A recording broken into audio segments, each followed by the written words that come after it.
Hey everybody, Black Ninja 797 here, and welcome back to another video. In today's video, I am going to be ranking all the intro cutscenes within Call of Duty Zombies.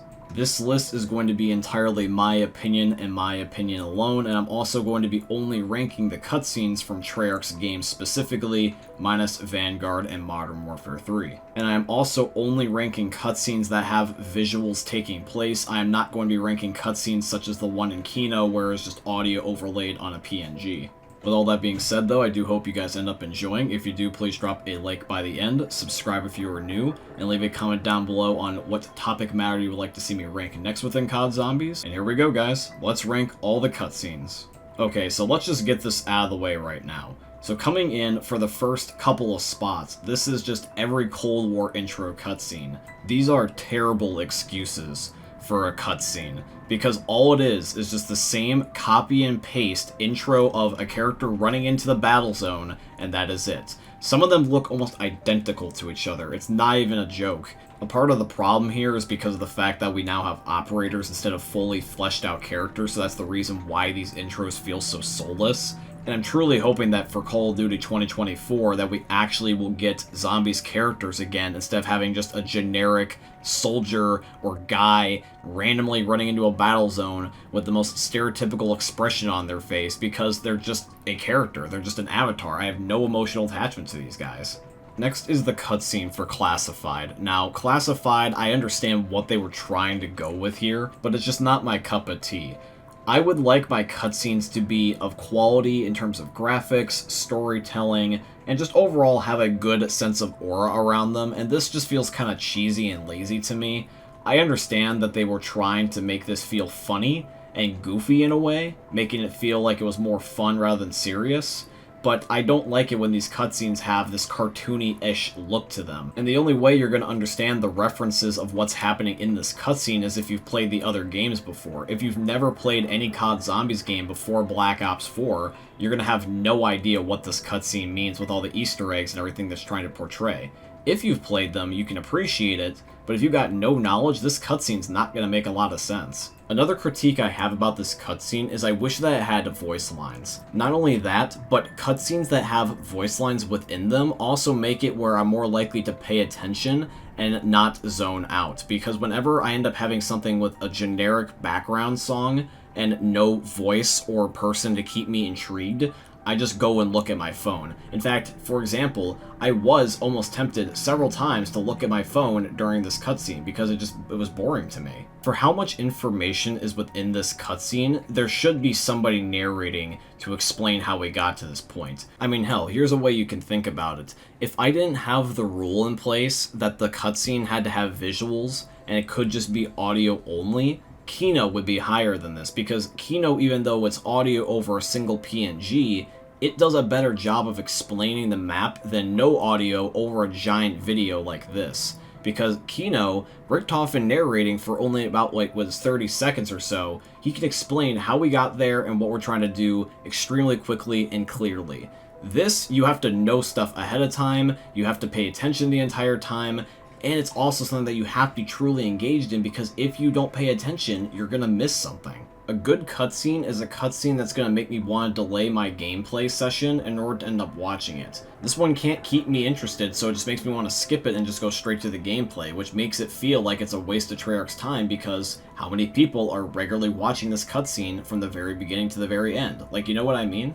Next is the cutscene of Alpha Omega. Now, unless you have played Alpha Omega enough to recognize this immediately without me having to tell you that, you probably were wondering, what map is this cutscene from? Because nowhere in this intro cutscene are we ever at Nuketown or Alpha Omega. This intro cutscene is used as more of a recap of the story thus far and how we have gotten to this point.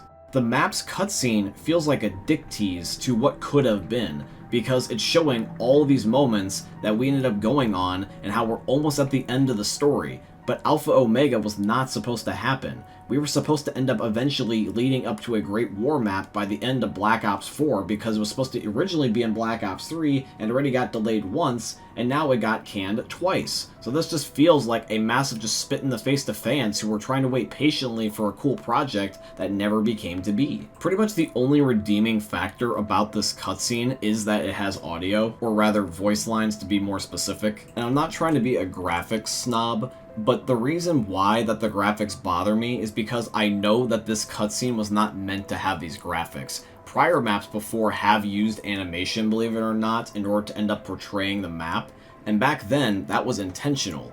This happened specifically because of budget cuts for Black Ops 4, because like I said, Treyarch had to invest their time into creating Cold War. So this cutscene, because we know that this was meant to end up being HD, instead it became animated due to those budget cuts, it just makes it feel cheap and lazy. The cutscene doesn't showcase cool stuff of what to look forward to in the map, it just makes you feel mad about what could have been. I mean, look at this shot, man. This could have been the Great War intro, and instead it's for stupid Alpha Omega. Next is the cutscene of Nacht Der Untoten. Now, Nacht Der Untoten, unfortunately, because it was also towards the end of Black Ops 4, suffered once again from these budget cuts affecting their cutscenes, which means that it's animated again like this instead of being HD. The cutscene is a little bit on the longer side, but it is chock full of lore, which I do like that, and is lore that is keeping me interested. I won't normally skip the Nacht Der Untoten cutscene unless I feel like I have to because I'm running low on time, because it generally is an interesting enough cutscene that I will watch it sometimes. And a nice touch that I like about this cutscene is the fact that they use the frozen forest. Because if you guys don't remember what the Frozen Forest is, the Frozen Forest was one of the earliest marketing campaigns for Black Ops 3, way back before it even released back in early 2015. The aura and the energy that that Frozen Forest brought to Black Ops 3 was super cool. I remember still to this day that imagine yourself in a frozen forest when they had those Snapchat videos that you would scan via QR codes in the multiplayer maps of Black Ops 2. People would theorize what the forest could possibly mean in Black Ops 3 all the time, given the fact that it was the loading area for when you're on the Black Ops 3 Zombies main menu. And I always did thought it was kind of interesting, too, to hypothesize what it meant. And I like how they finally gave us somewhat of an explanation of it by having it at the ending of Black Ops 4. Given the fact that Treyarch did not have a lot of time left to end up creating an ending to Black Ops 4, or just the story in general, I can appreciate that what they were at least able to somewhat create with the time that they had left. So there's only 2 more maps in COD Zombies that have this style of animation for their cutscenes. And the next one here is going to be Eisendrache. See, this is where it gets confusing, is because Black Ops 4 only ended up having this style of animation due to budget cuts towards the end, but this was deliberate for Eisendrache and Eisendrache only. And that confuses me, because Zetsubou, Garad, Revelations, hell, even Shadows of Evil, the map before this, they all end up having HD cutscenes. So why is Eisendrache the oddball out and have this weird animation style instead? In fact, here's a greater question. This is something I just realized right now, is that the ending cutscene of Eisendrache is a normal HD cutscene, but not the intro. So why is the intro like this and the Easter egg cutscene not? That's even more confusing. Now there's a lack of consistency, because in Black Ops 4, that was at least consistent. This is not. My guess is that they most likely ran out of time for making an HD cutscene for specifically Eisendrache, because it doesn't explain why this is the only map to end up having this be a HD cutscene for the ending, but not the intro. So here is the last cutscene that has this animation style, and it's Die Rise. At the time, Call of Duty was mostly being designed for consoles, and the current hardware at the time was the Xbox 360 and the PS3. Now, I know some of you are going to be a little bit confused and be like, oh, well, the PS3 and the Xbox 360 around 2012/2013 was able to run some pretty high-res cutscenes by then, so what's your main point? The main point that I'm trying to get at here is that that's if you were looking at the newest version of the Xbox 360 and the PS3 that were out at the time. The PS3 ended up having 3 makes and models, and so did the Xbox 360. But we have to end up designing the game around all of those makes and models, so that way we get the same game for people that own different versions of those consoles. So if you were somebody that had the oldest possible version of the Xbox 360 and the PS3, that hardware was not nearly as good and still had plenty of kinks. The very first model of the Xbox 360 did not have built-in Wi-Fi, did not have HDMI, and red-ringed all the time, and trying to imagine Black Ops 2 on that would be a pain. So keeping that hardware in mind, it makes this cutscene forgivable because it's trying to accommodate all the players that are on different versions of all these consoles. Next is going to be the buried intro cutscene. This cutscene helps for the character development of the Transit crew or the Victus crew a lot, because this crew, in my opinion, feels very flat at times, but this cutscene gives them much needed character development. They end up establishing a main topic, a very important main topic, and why it is relevant to this group's story. And very rarely do I feel like the group ends up getting along or saying something nice about each other. They're usually just indifferent, but it felt like there was a sense of, not necessarily like uber friendliness between them in this cutscene, but at least a sense of unity, like we're in this together as a group, and we're needing to survive together, so let's get our shit straight.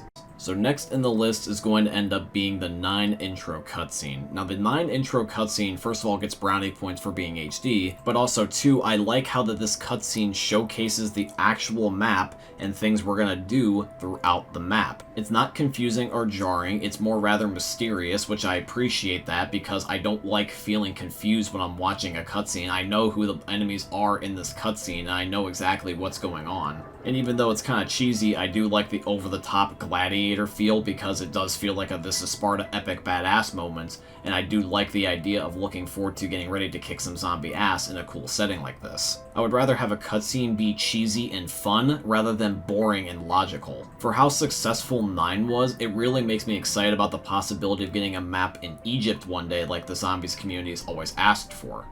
Next is going to be Zetsubou No Shima's intro, and fun fact by the way, the intro for Zetsubou No Shima is the only single cutscene in COD Zombies that does not feature a single zombie type walking around at all at any point. It is just the humans interacting with each other. And that was something I never noticed really until I ended up finding it out while trying to make this video. This cutscene basically just exists to explain Takeyo's perspective of how his journey has gone thus far within Black Ops 3, which is nice. It does end up giving a lot of character development, especially for a character who I felt like needed it for the longest time. Next in the list is going to be the Voyage of Despair cutscene. Now, if you play the Chaos maps in order of story, this should be the first one, at least on disc, because Dead of the Night is a prequel, but it's DLC. So if you don't own DLC, this is the first time you experience these characters. And graphics-wise, this makes the ship that we're playing on look beautiful, because this map should have, in my opinion, been the Shadows of Evil of Black Ops 4. The map should have been very beautiful to look at and fun to play on,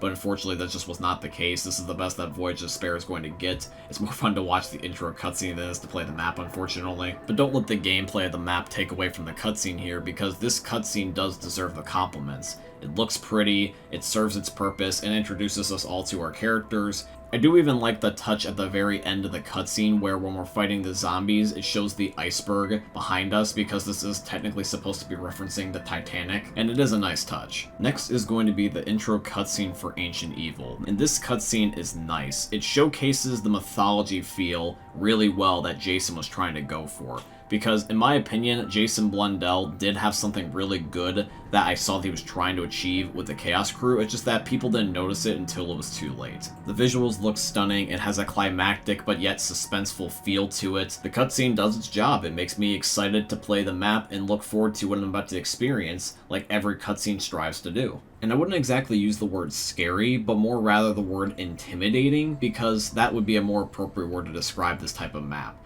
This cutscene doesn't necessarily feel scary, but it makes me feel intimidated about what could be down here lurking in the shadows. There's just something surreal about walking past a whole bunch of zombies that could attack you at any moment, but they're not. Next is going to be the intro for Rev. Rev's intro is nice, because it does a good job of recapping without it being overdone. It showcases the map in great detail, showing all the different locations like the house and all the different islands that form, and it shows how that everything is going wrong and all hell is breaking loose. And I do like the fact that it does showcase Maxis quite a bit, because Maxis has really never been involved pretty heavily in any cutscenes. It's mostly via radios. So I appreciate the fact that Maxis got his time to shine, even though it wasn't the way I was expecting initially. And then the fact that the Shadow Man does look as intimidating as he did in Shadows of Evil is also a nice touch, because he becomes a threatening boss not only once, but twice. Next is going to be the intro cutscene of Dead of the Night. I love this cutscene, man. Dead of the Night is one of my favorite maps, and the cutscene is one of the reasons why. I like this cheesy 1920s horror movie vibe that they got going on here. I don't know why, it's just appealing to me. It feels like a fun horror movie that I got to watch with my friends. One of the things I truly miss from COD Zombies is the horror or the scary aspects of it, and I do believe that Dead of the Night was trying to bring that back, sort of. It was just done more lightheartedly instead of full-on serious. The Dead of the Night intro cutscene can best be described as a cheesy B horror movie from the 1920s. With all that being said, I love this cutscene, and it's one of the only few that I will watch on a regular basis and won't skip it. Let me ask you guys something. Do you guys like the COD Zombies cutscenes when they're more serious and lore-centric, or do you just want them to be more about fun and how cool they look? I'm curious. Next is going to be the intro to Call of the Dead, and fun fact, by the way, this is the third ever intro cutscene we've ever had within COD Zombies, because the first one was Nacht Der Untoten, and then the second one was 5 because Keyno's is audio only so it doesn't count, making this the third ever cutscene we've ever had for COD Zombies, which is really cool. And this is also one of the best celebrity casts we've ever had within COD Zombies. I especially love Michael Rooker in this role. I ended up enjoying him as Merle in The Walking Dead. And of course, you can't forget about our boy George Romero, who has a very prevalent role within this map, and also the cutscene. Next is going to be the Shadows of Evil intro cutscene. This feels like Mob of the Dead's intro 2.0, because it shows all the characters and why they're in the situation in the very first place, the types of characters that they are, showcasing Morgue City and how beautiful that the scenery looks. It showcases the zombies, it gives the foreshadowing of what's to come, there's the mysteriousness and the aura around the Shadow Man being showcased for the very first time because we never met him before. Shadows of Evil would be one of those cutscenes that I would be showing Treyarch if they wanted to know how to get that old feel back in COD Zombies. Like, if they asked what the peak was, it would be Black Ops 3. These cutscenes were perfect. They showcased everything that people like about COD Zombies. Lore, gameplay, characters, map design, zombies themselves, you name it. These were pretty much perfect. I remember when Black Ops 3 first came out back when I was in the middle of high school, and Black Ops 3, I always looked forward to every single trailer and cutscene that they had to offer for zombies, because I knew that they were going to be premium and fun experiences. Next is going to be the intro cutscene for Garage Crovy. Where do I even start? I will just say this, is that this map ends up kicking off strong with just this crazy cutscene in the very beginning where we're falling out of the damn sky while listening to Ace of Spades. Such a great song for what's happening, by the way. Even though the cutscene is entirely over the top with the dragons and Nikolai in the mech suit, it's just good fun because I love how crazily badass this fight is, even though it's just a cutscene. Seeing Nikolai fight the dragon is just a funny sight to behold. This cutscene feels like a movie trailer to an over-the-top Michael Bay movie. That's the best way I can describe this. Next is going to be the cutscene for Blood of the Dead. This is without a doubt the best intro sequence for Black Ops 4. This cutscene will very quickly remind you that we are not in any ordinary prison, nor is this any ordinary Alcatraz. This is the Alcatraz, the Call of Duty Zombies Alcatraz. Pretty much the equivalent of hell. Even though this cutscene is not as good as Mob of the Dead's, I will say this, is that I definitely feel for Richthofen and the characters in the situation. The one word that I would use to describe in this situation that they're in is feeling trapped. Because when that portal breaks, when Brutus breaks it, I can just feel my heart sinking for my characters, even though I'm not there. I just feel empathy for them. Richthofen's frustration is justified. He basically feels like he got screwed and trapped by himself because he's basically in hell by his own mistake. When the portal breaks and the zombies start chasing all of them, you know stuff's about to get real. Every single one of these zombie kills is important because, just like the Mob of the Dead characters, they very easily could be trapped and die, but they don't have afterlife. They get one life, which means it's even more intense. Even though it's simple, even though it's the first ever cutscene, the Nacht Der Untoten cutscene is basically perfect. Because the moment that the zombie runs at the screen and you see this pop up, you know that things are about to go down. I will say that the World at War 1 is better just because of the slight change in wording. Obviously, I can't say the word because unfortunately YouTube's guidelines, but that one sentence, especially in the World at War 1, you just feel your heart sink when you read that. Next is going to be the 5 intro cutscene. This one is so good.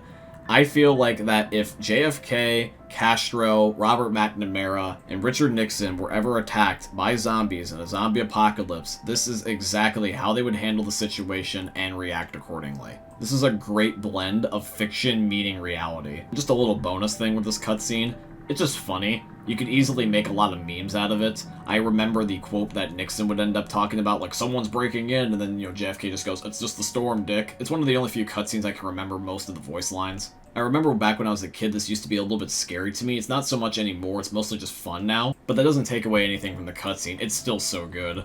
Next in my list is going to be the giant intro cutscene. I didn't think that I was going to rank a cutscene for a remake of a map so high, but the giant cutscene is too damn good.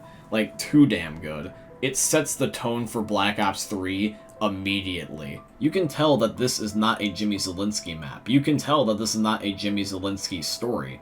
This is Jason Blundell fully going all out for his story. From the very moment that Richtofen ends up opening the teleporter and the Primus version of himself steps out, and you can just see the look of disgust on Richtofen's face, and then he goes on to shoot his old self in the face, is just such an insane scene to watch, especially for the very first time. In this one cutscene alone, we can tell that we're in for a new chapter in zombies. I have not met a single person who does not like Mob of the Dead. In a weird way, this cutscene made me end up doing additional research on Alcatraz because I was so into this map at the time, and it encouraged me to learn about the history of that prison. I actually went on to go and visit the real-life Alcatraz just last year when I was in California. This is why whenever Call of Duty Zombies does a map about a real-life location, I always get super excited because then I can do research about the real-life place and compare and contrast the details.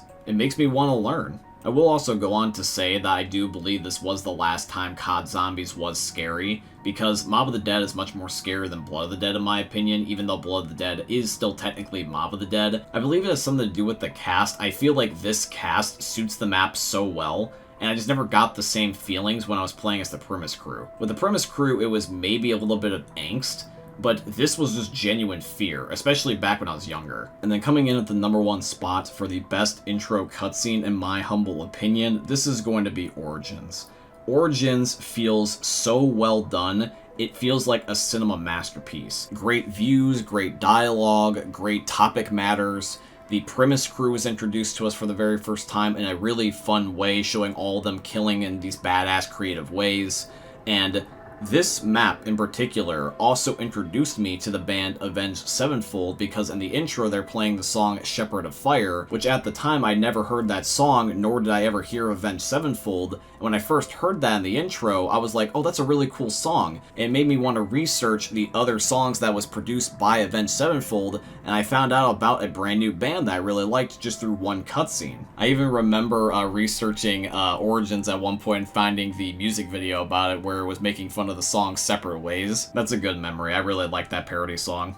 But yeah, guys, that is my ranking of every single intro cutscene within COD Zombies, and I do truly hope you guys ended up enjoying it. If you did, please consider dropping a like, comment, subscribe, follow, and all that beautiful stuff. We are less than 100 subscribers away from 5,000, so I tremendously appreciate if you guys would join me on the journey. And if you guys also do have another subject matter that you'd like to see me rank next within COD Zombies, please feel free to leave them here in the comment section down below, or also you can leave it within my Discord server, which is going to be linked down below in this video's description. But with all that being said, guys, I hope you end up enjoying seeing another YouTube video from the most unique YouTubers are ever going to see. Thanks for watching, guys. I love all of you, and peace out. Hey, meme lords, Jesus here, and you better have enjoyed that video there by the Eternal God Daddy Ninja. You should probably subscribe too, or the mighty Moab will come for your balls. If you enjoyed the video, you might like it too, and give me the memes. Flash, bang, boom!